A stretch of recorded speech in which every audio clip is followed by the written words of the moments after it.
Hoje há pessoas em cada canto do planeta. Somos 7 bilhões. Como conseguimos dominar o planeta a esse ponto? Este é um dos maiores mistérios da ciência. Uma nova evidência incrível sugere que isso começou com um pequeno grupo de pessoas que partiu da África em uma incrível jornada. Usando ossos, pedras e genes, vamos desvendar os rastros de seus descendentes deixados por todo o planeta e descobrir como essas viagens transformaram nossa espécie nas pessoas que somos hoje. Desta vez, vamos rastrear o caminho até a Europa. Conheceremos nosso rival ancestral, o Neandertal, e ficaremos cara a cara com um dos primeiros europeus. Como essas pessoas superaram as dificuldades para conquistar um continente? Jornada humana. Europa. Distribuição Didac. Na fronteira leste da Europa, nas florestas da Romênia, existe um labirinto subterrâneo, conhecido como a Caverna com Ossos. Esta caverna é tão importante que não podemos revelar sua exata localização. Eu não gostaria que vocês soubessem onde estamos exatamente. Nós preferimos manter este local em segredo. Algumas pessoas da região ainda acreditam que estas cavernas podem guardar, sei lá, algum tipo de tesouro. Na verdade, temos um tesouro aqui, mas não o tesouro que eles imaginam. A Caverna com Ossos ganhou esse nome em 2002. Um grupo de intrépidos mergulhadores estava explorando o local quando deparou com um osso de mandíbula humana. Na época do descobrimento da mandíbula, ela estava bem aqui, esperando que alguém a achasse. Mas não se tratava de uma cena de investigação criminal. A mandíbula não parecia ser de nenhum europeu de hoje.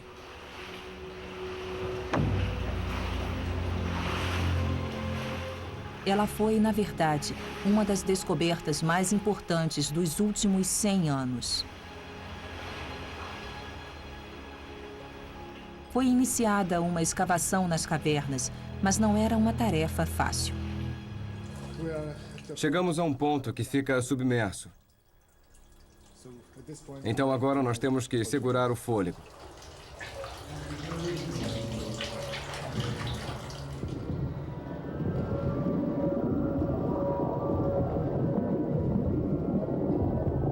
Todo dia, a equipe de escavação tinha que enfrentar uma rede de túneis submersos, mergulhando com cilindros em parte do caminho.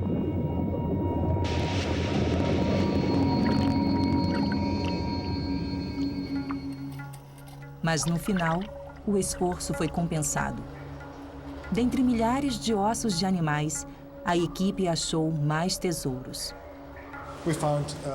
Achamos milhares de ossos de urso, mas entre os milhares de ossos de urso, achamos pequenos pedaços de um crânio humano que nós montamos.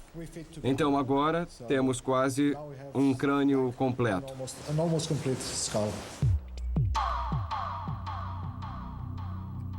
A face do crânio estava praticamente intacta, mas o resto, em pequenos fragmentos, foi um enorme desafio para montar.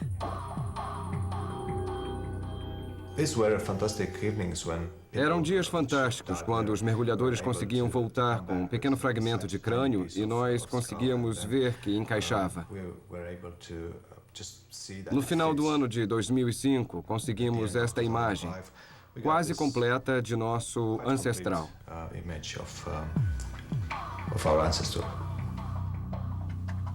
Mas quem era ele e quando morreu? A pista estava nas estalagmites ao redor dos ossos. Datando um mineral conhecido como calcita acima e abaixo de onde o crânio foi achado, o Dr. Constantin pôde calcular há quanto tempo ele estava ali.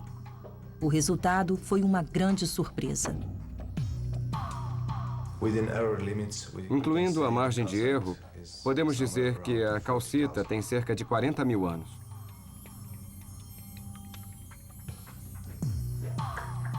Com cerca de 40 mil anos, este é o crânio mais antigo de um europeu já encontrado. Sem dúvida, é um humano moderno primitivo. Ele tem algumas características arcaicas. Dentes absurdamente grandes e era, com certeza, de um adolescente. Pode-se afirmar que é um adolescente observando o dente do siso. O dente do juízo ainda não havia apontado. Mas o que mais sabemos sobre essa pessoa? E como eles chegaram aqui?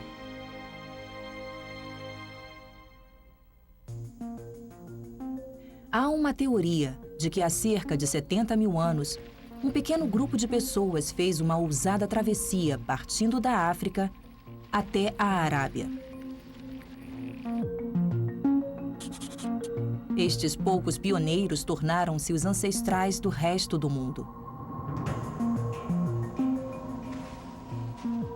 Exatamente como os humanos cruzaram o deserto que os separava da Europa, ninguém sabe. Mas é possível que milhares de anos após a primeira saída da África, o mundo rapidamente tenha ficado mais quente e mais úmido. Os desertos recuaram e faixas de área verde foram se espalhando aos poucos pelo Oriente Médio rumo à Europa.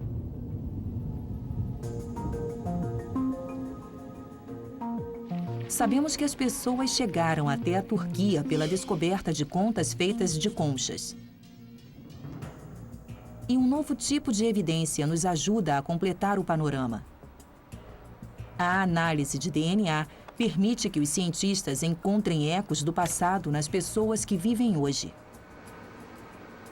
Surpreendentemente, cerca de 10% dos europeus atuais carregam DNA com vestígios de um grupo de colonizadores que chegou à Europa 40 mil anos atrás.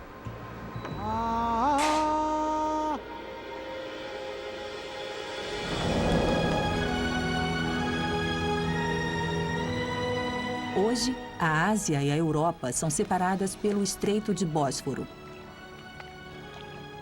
Mas quando nossos ancestrais europeus a viram pela primeira vez, o nível do mar mais baixo permitiu que eles atravessassem a pé até um mundo completamente novo.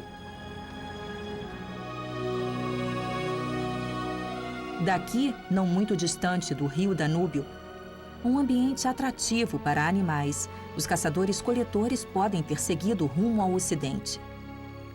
Talvez isso tenha levado nossos ancestrais europeus ao seu esconderijo na Romênia.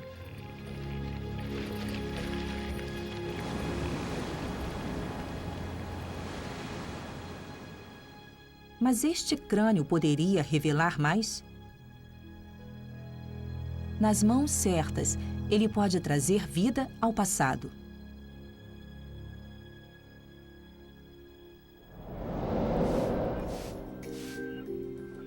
Richard Neve é um artista forense. Ele é especialista em reconstrução facial, um dom que costuma usar para ajudar a polícia a solucionar assassinatos. É uma forma de arte precisa. Há razões para fazer as coisas. Primeiramente, eu vejo do meu ponto de vista. Preciso ficar no banco de testemunha e dizer que fiz isso por tal motivo. Ele tem trabalhado em um molde de nosso mais antigo ancestral europeu já encontrado para revelar pela primeira vez qual era sua aparência há 40 mil anos. Eu segui todas as regras até o fim. E foi isso que apareceu no final. E sempre que eu faço isso, não sei o que vai aparecer no final. Eu nunca tenho uma ideia pré-concebida de como serão os rostos. É sempre uma surpresa para mim. Mas você tem que fazer o que os ossos lhe dizem. Sinto-me razoavelmente seguro de que esta pessoa, se ela tivesse família ou pessoas que a conhecessem bem, se eles pudessem ver isso, diriam: "Ah, sim, está bem parecido." E você pode imaginar este rosto gargalhando, sorrindo ou aborrecido. E isso 40 mil anos atrás. Não se sabe ao certo se era homem ou mulher. E suas características faciais não correspondem às de nenhum grupo que vive hoje. É quase como um rosto incerto, numa fase de mudança. Ele tem traços que podem virar qualquer coisa. Pode virar negroide, asiático, europeu. Existe potencial para todas essas diferentes direções, e é isso que eu acho tão empolgante nesse trabalho.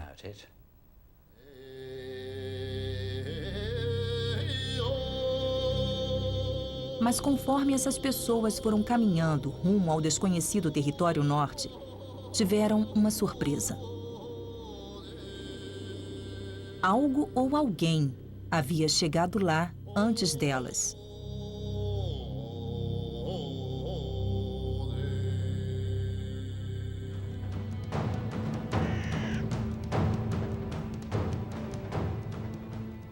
Há 40 mil anos, a Europa era a terra do Neandertal.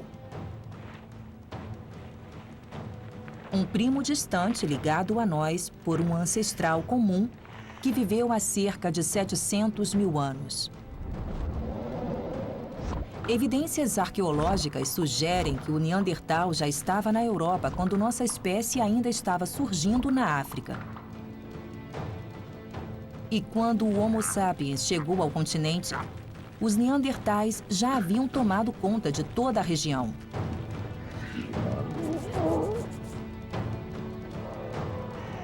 A presença deles foi o maior desafio que nossos ancestrais enfrentaram quando chegaram à Europa.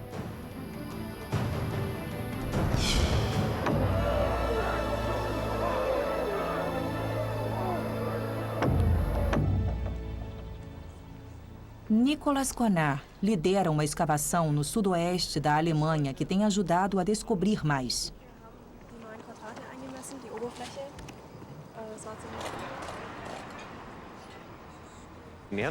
O Neandertal e os humanos modernos viveram juntos, usando esta caverna e várias outras em Lona Valley, onde estamos. Os Neandertais nativos da região tinham uma tecnologia avançada, certamente dominavam o fogo e sabiam como sobreviver neste meio ambiente. Estavam no topo da cadeia alimentar, tinham tudo 100% sob controle. E o que fica bem claro é que eles e os humanos modernos estavam ocupando o mesmo nicho.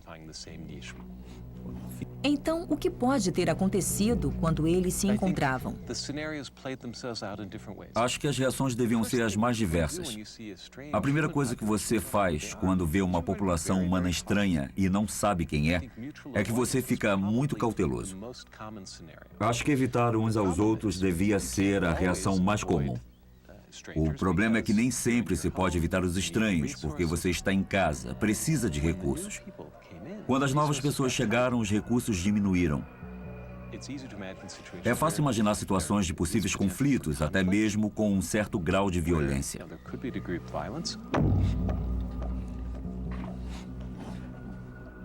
Então, até que ponto nossos primos distantes eram uma ameaça para nós? Podemos aprender muito estudando seus ossos.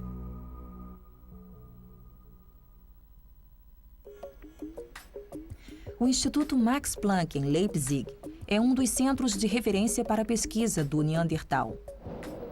Baseada no instituto está Katerina Harvá, uma paleoantropóloga especializada em evolução do homem de Neandertal. Os esqueletos de neandertais são muito mais robustos e com ligamentos musculares bem fortes nos ossos longos, indicando uma massa muscular muito forte de indivíduos muito ativos. Então, eles eram fisicamente fortes e seu corpo lhes proporcionava outras vantagens. O neandertal tem o corpo mais atarracado, estatura menor e membros mais curtos. E isso se deve ao formato da caixa torácica, que é bem larga e aberta. Ao contrário da caixa torácica estreita e reta do humano moderno. E isso provavelmente se deve, além das proporções corporais, às adaptações climáticas e ao clima mais frio. Já foi calculado que se você pusesse um Neandertal nu e um homem moderno nu no ambiente da Europa glacial, o Neandertal se sentiria como se estivesse usando um terno.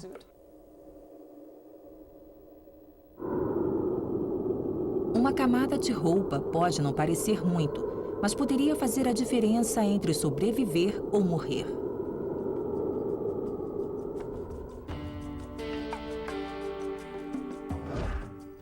Contrariando o mito popular, não há razão para achar que os neandertais fossem burros. O estudo dos seus crânios mostra que o cérebro era, no mínimo, do tamanho do nosso. Com tantos fatores contra nós, é surpreendente que tenhamos sobrevivido tanto tempo. Então, qual é a explicação?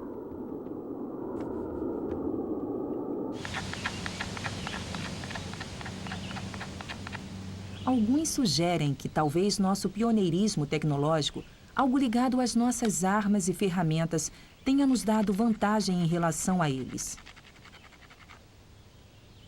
Wolf Hine realiza experiências com ferramentas ancestrais há 25 anos. Ele é capaz de recriar ferramentas neandertais. Os neandertais faziam suas ferramentas com pedra. Esta é uma pedra típica que podemos achar na praia. E eles tiravam lascas com uma pedra-martelo. Estou preparando a borda. E depois dou um golpe curto. E temos uma ferramenta. E de que essas ferramentas eram capazes? É bem mais afiada do que aço.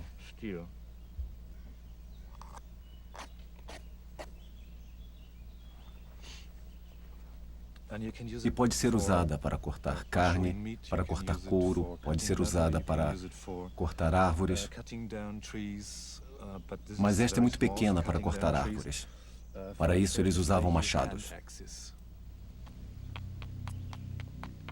E novas pesquisas sugerem que eles sabiam produzir ferramentas tão eficientes quanto as dos nossos ancestrais. Portanto, é difícil afirmar que foram nossas ferramentas que nos deram vantagem.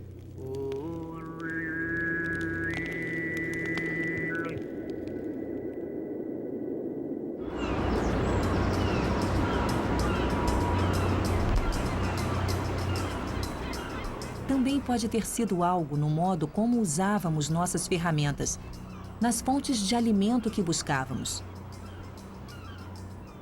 Alguns cientistas alegam que somente nossa espécie foi capaz de diversificar a dieta e as técnicas de caça. Mas em um dos pontos mais ao sul da Europa, uma exploração em um abrigo neandertal está trazendo resultados surpreendentes. Temos a sensação de que isso é o mais próximo de uma cidade neandertal que se poderia achar. Um palpite meu, baseado na quantidade de cavernas e no tamanho das cavernas, quantas pessoas caberiam, eu diria que tinha talvez 100 deles, talvez um pouco mais. Com o nível dos mares bem mais baixo do que hoje, os neandertais viveram nessas cavernas por 100 mil anos. E as evidências que deixaram mostram que eram caçadores implacáveis. Isto é um oryx, é um antílope de grandes chifres que vemos às vezes em ilustrações. Eu acho que para bater um animal desse tamanho com chifres, exigiria muito planejamento e, obviamente, um predador inteligente como o Neandertal. E aproximar-se apenas com lanças devia ser uma tarefa incrível. Encarar um desses bichos vindo na sua direção devia ser incrível. Mais intrigante ainda é que o professor Finlayson encontrou uma evidência inusitada de que os neandertais coletavam alimento do mar. O mais surpreendente é que não se limitavam a alimentos terrestres. Estamos encontrando cada vez mais evidências de moluscos, mexilhões, crustáceos, que eles provavelmente coletavam na praia. Estamos achando coisas desse tipo, por exemplo, isto é uma foca monge, e estamos achando uma série de exemplares de foca monge. Muitas delas são bem jovens. Isso indica que os neandertais entendiam sobre estações, sobre o comportamento dos animais, e quando estes chegariam à praia para ter seus filhotes e ficariam mais vulneráveis. É uma possibilidade. Parece que os neandertais eram mais do que capazes de competir com nossos ancestrais por fontes de alimento. Então, se não foram nossas ferramentas nem o alimento que garantiram nossa sobrevivência, o que será que realmente nos distinguiu deles?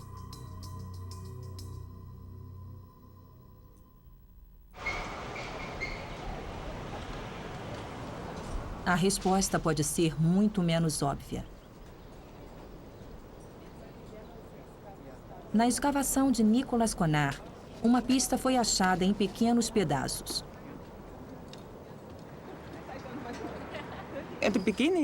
No início, quando achei o primeiro pedaço com essa borda chanfrada, com talhos nas bordas e...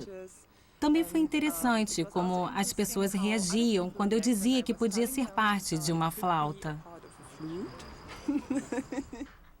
Se Maria estiver certa, esta flauta seria uma descoberta sem precedentes. Assim que ela me mostrou um pedaço do todo, ela chegou e disse, Nick, acho que temos uma flauta de marfim. E eu disse, vamos com cuidado. Não foi fácil convencê-los. Eu tive que montar os pedacinhos. Então ela começou a encaixar os 31 fragmentos de marfim e ficou completamente claro que os restos de furos nessas formas chanfradas são obviamente de uma flauta. E é provavelmente a evidência mais remota de instrumentos musicais já encontrada no mundo. A flauta tem cerca de 35 mil anos. E este é o som de uma réplica.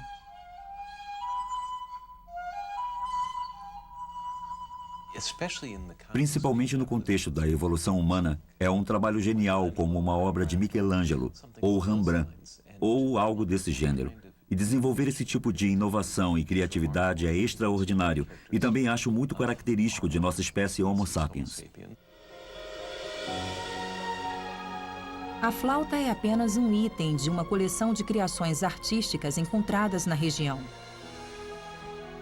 Há um mamute de marfim e esta estatueta de um homem com a cabeça de leão. Música e arte podem parecer armas improváveis em nossa competição com o Neandertal.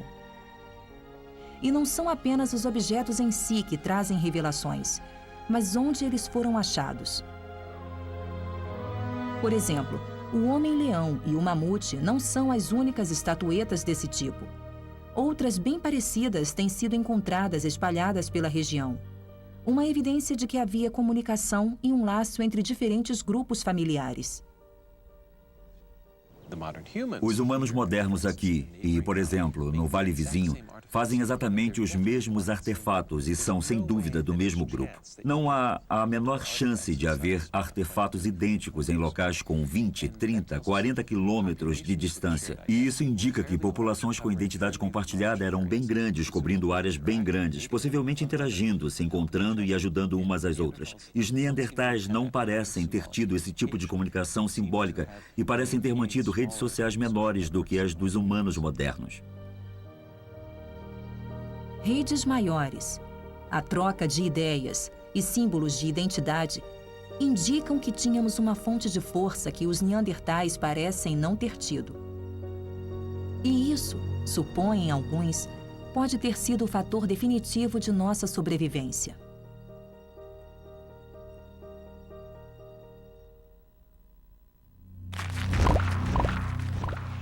Ao longo de milhares de anos, a quantidade de neandertais diminuiu, e os que restaram foram empurrados para as extremidades da Europa.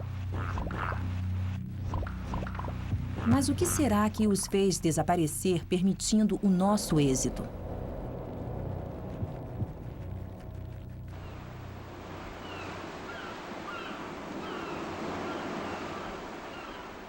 Gibraltar, hoje um local de diferentes espécies de primatas, pode ter sido o último lugar do planeta em que eles viveram.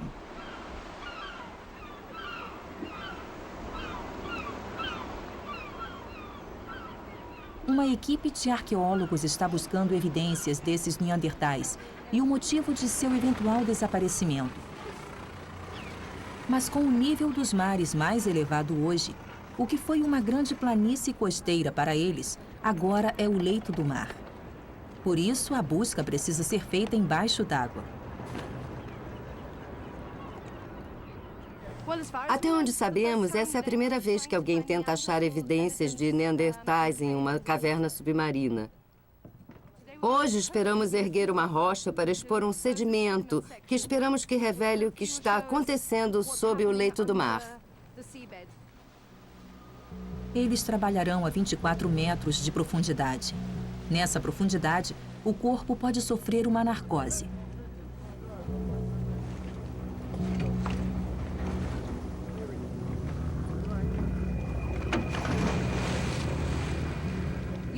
É preciso analisar bem as coisas. Temos que planejar o mergulho com muito cuidado. E pode acontecer algo errado e teremos que abortar e voltar para a superfície. Vamos cruzar os dedos, né?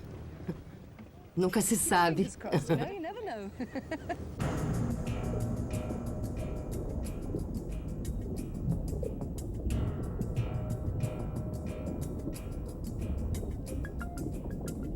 A tarefa de hoje, de deslocar uma rocha para ter acesso ao solo do leito do mar, não é um desafio fácil.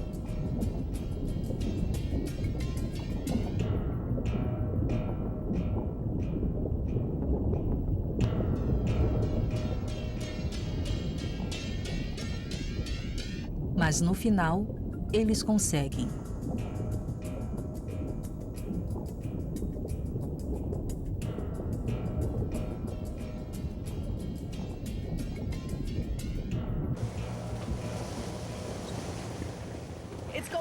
Tem água dentro.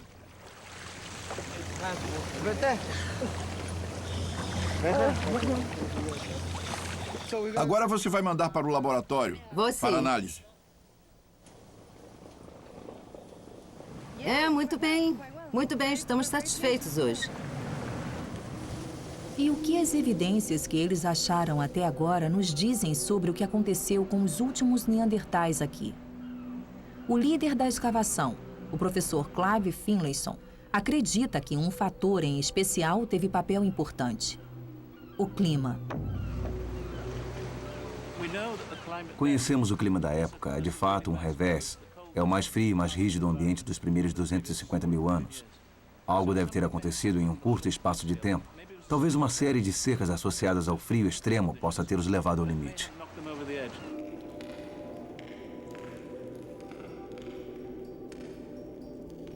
Em tais circunstâncias, um grupo pequeno ficaria muito vulnerável.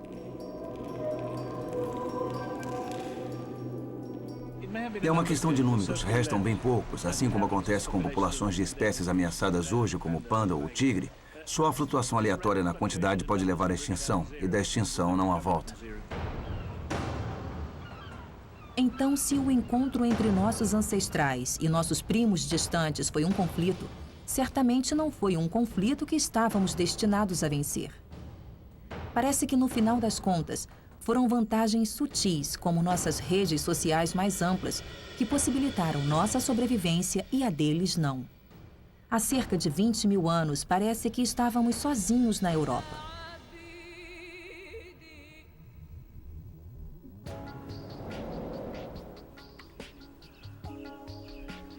Entre 20 e 30 mil anos atrás, mais e mais pessoas começaram a entrar na Europa pelo leste.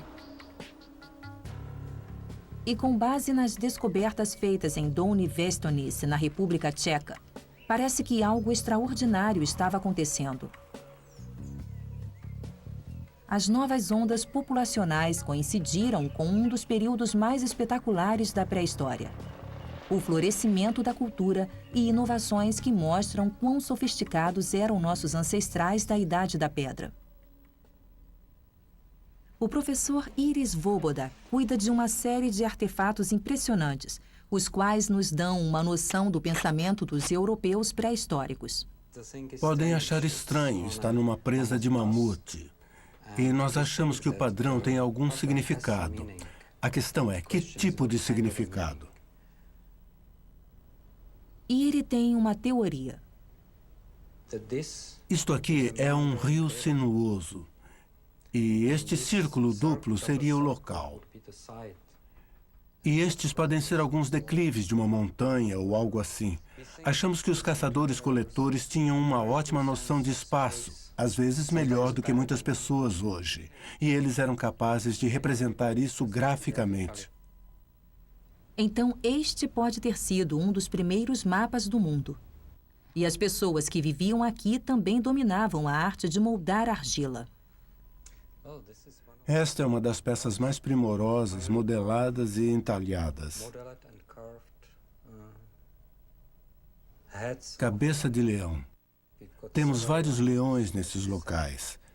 Sempre cabeças de leão, mas esta é a mais bem feita.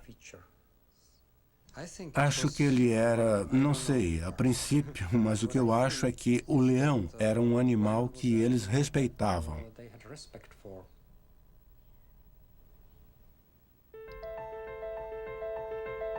E um objeto ainda mais intrigante foi encontrado aqui. Esta é a Vênus de Dona Vestonessi. Ninguém sabe ao certo o que é. Uma estátua da fertilidade? Uma boneca estranha? O professor Svoboda tem uma interpretação. Se você olhar para a base, verá claramente o formato de um símbolo feminino, o triângulo púbico. Se olhar para a parte superior, poderá imaginar que esta forma se torna um símbolo masculino. E neste caso, na verdade, a estatueta como um todo combina o símbolo feminino embaixo com os símbolos masculinos em cima. Eu acho que há uma certa graça nisso. Mas você também pode dizer que há um simbolismo mais profundo e não há graça nisso. Mas há um significado maior para esta estatueta da Vênus. Ela não está sozinha. Várias figuras similares foram encontradas por toda a Europa. Desde a França, no oeste, até a Rússia, no leste.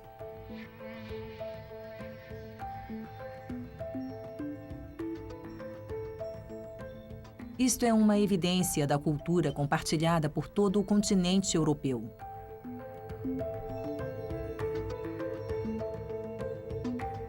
Num espaço de poucos milhares de anos, nossa espécie passou de um pequeno grupo enfrentando uma competição acirrada com os neandertais à dominadora do continente. Mas os desafios ainda não haviam acabado. Esta terra guardava outras ameaças que testariam os limites de nossos ancestrais.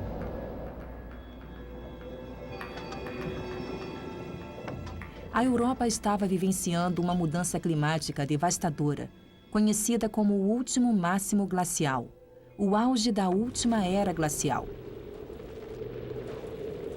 Enormes mantos de gelo estavam indo na direção sul, transformando o norte em uma terra de ninguém, estéril e congelada.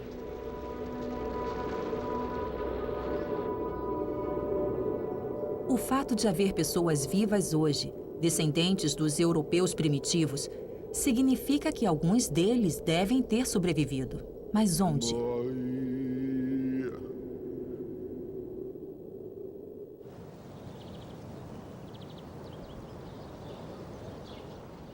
A melhor chance de sobrevivência seria no sul da Europa, como neste vale no sudoeste da França, longe dos extremos do norte congelado. O professor Randall White tem feito escavações nesta região há 30 anos. Mesmo durante os períodos mais frios da última glaciação, entre 22 e 18 mil anos atrás, esse vale continuou sendo ocupado. E uma das razões para os constantes registros nessa área é nunca ter havido períodos em que as pessoas abandonavam essa área rumo ao sul para se afastar dos crescentes mantos de gelo.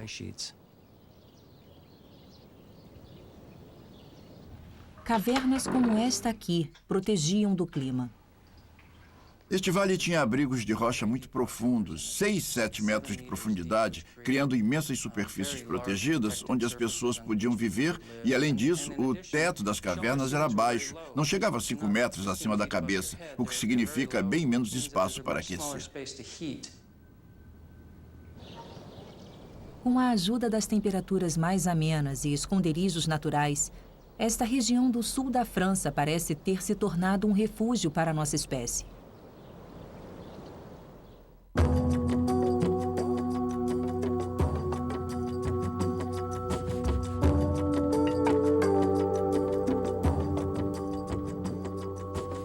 Mas para as pessoas da era glacial, as cavernas podem ter sido muito mais do que meras barreiras contra o frio. Pois esta região do sul da França abriga algumas das artes rupestres pré-históricas mais belas do mundo.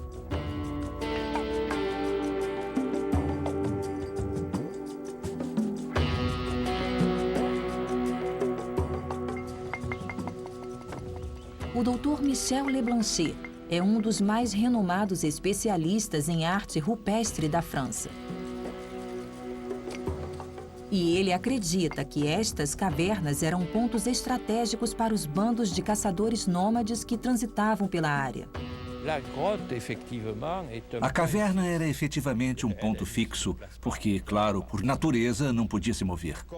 Hoje, os habitantes de vilarejos de toda a região costumam se reunir numa igreja. As cavernas eram bem parecidas. Elas eram o símbolo de toda uma tribo que viveu na região. E as pinturas que faziam eram mais do que meros rabiscos. Essas cavernas são templos naturais que foram decorados pela natureza. Em outras palavras, os templos apresentam fantásticas formas naturais. E eu acredito que, para o homem pré-histórico, as cavernas eram os lugares dos espíritos. E esses formatos nas cavernas já sugeriam formas de animais e às vezes formas humanas.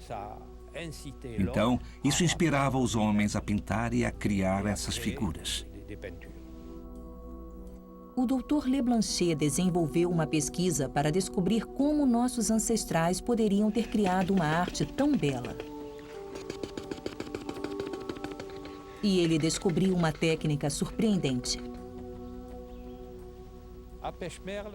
Em Petchmerle, para fazer o grande painel dos cavalos pontilhados, toda a pintura foi feita com saliva, ou seja, ela foi feita inteiramente soprando a tinta pela boca.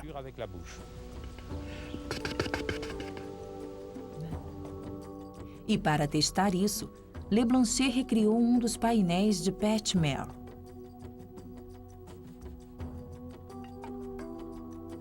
Ele levou uma semana inteira, mas descobriu que há vantagens práticas e espirituais para se pintar cuspindo.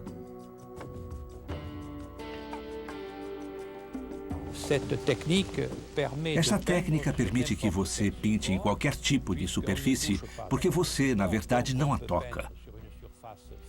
Então, pode pintar em superfícies frágeis, esfareladas e principalmente nas irregulares. É um trabalho extenuante você ter que soprar e cuspir constantemente. Mas também se estima que esta técnica possua algum simbolismo, já que o pintor, a pessoa que cria a imagem, sopra, então, de certa forma, ele se projeta na parede.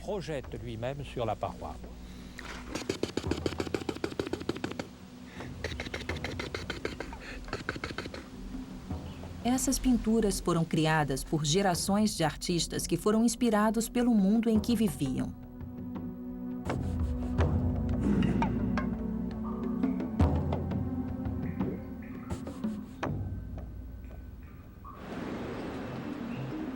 Mas assim como esses artistas deixaram sua marca na Europa, parece que a Europa deixou sua marca neles.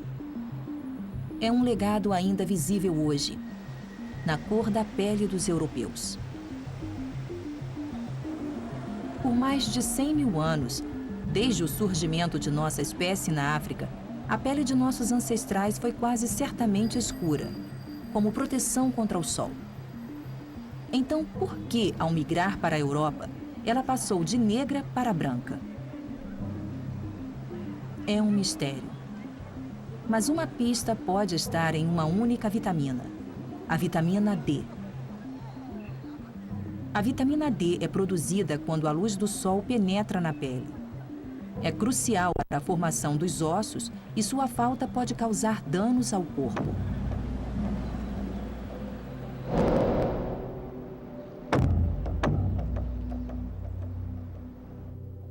Esta ossada em um museu de Paris mostra o que acontece em casos graves, quando os ossos ficam tortos e deformados. É um problema especialmente sério para mulheres grávidas, pois a pelve deformada pode impossibilitar um parto natural. Então, na Europa, onde há menos luz do sol disponível do que em regiões tropicais, ter a pele escura pode ter sido uma desvantagem, já que quanto mais escura a pele, mais ela precisa de raios solares para produzir a vitamina D. E durante milhares de anos, uma série de pequenas mutações genéticas podem ter levado nossos ancestrais europeus a desenvolver uma pele pálida devido talvez à necessidade de absorver luz solar.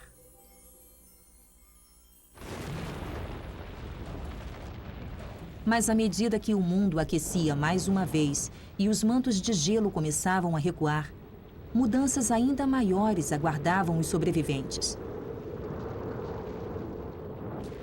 Mudanças no modo de vida e de trabalho das pessoas que alterariam o curso da história humana. Em Göbekli Tepe, no sul da Turquia, há um local que mostra até que ponto chegaram essas mudanças.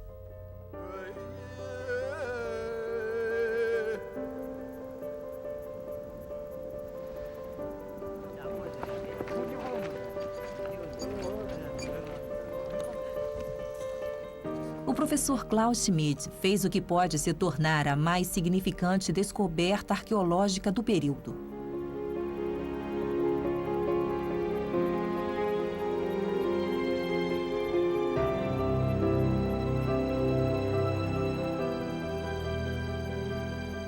É uma série de monumentos com o dobro da idade das pirâmides egípcias,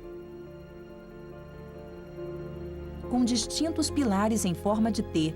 Cada um parece representar uma figura humana. A parte superior é a cabeça e a coluna representa o corpo. Entendemos que a disposição é o encontro desses seres feitos de pedra. Então, temos aqui um exemplo da representação de um braço que desce até aqui e os dedos, a mão e os dedos ainda não foram escavados, mas fica claro que eles aparecerão quando continuarmos o trabalho aqui.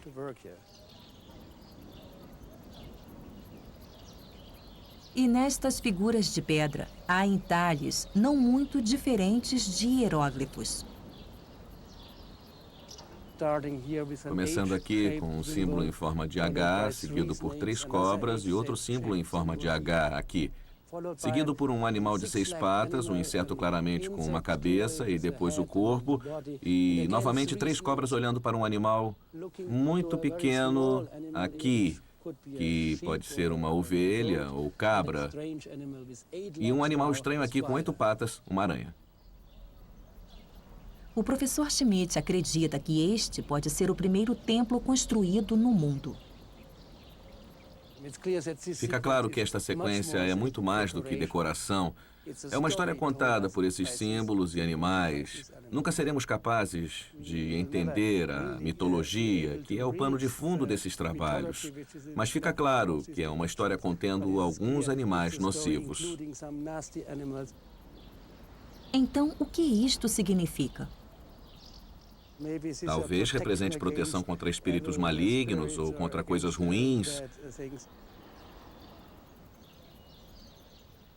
Eles têm a noção de um mundo transcendental, não na esfera da vida cotidiana, mas na esfera de outro mundo.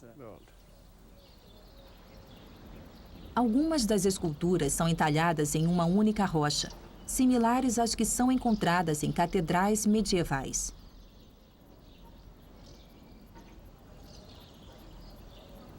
Para Schmidt, a descoberta tem um enorme significado, porque ela sugere que esta sociedade, em especial de caçadores-coletores, estava desenvolvendo novos comportamentos. Caçadores-coletores não costumam trabalhar da forma como entendemos o trabalho.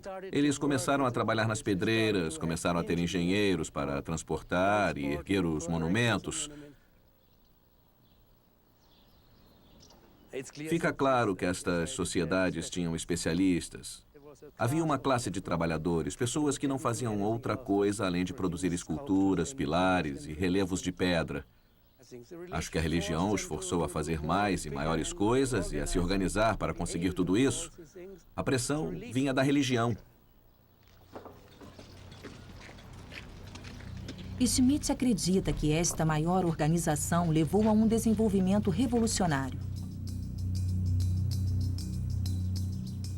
A genética mostra que esta região possui o parente selvagem mais próximo das primeiras formas domesticadas do trigo, sugerindo que aqui tenha nascido a agricultura na Europa. Eles tinham tudo, só faltava a produção de alimento. Para eles foi um passo óbvio manipular a natureza, conseguir mais comida para si, inventar a agricultura.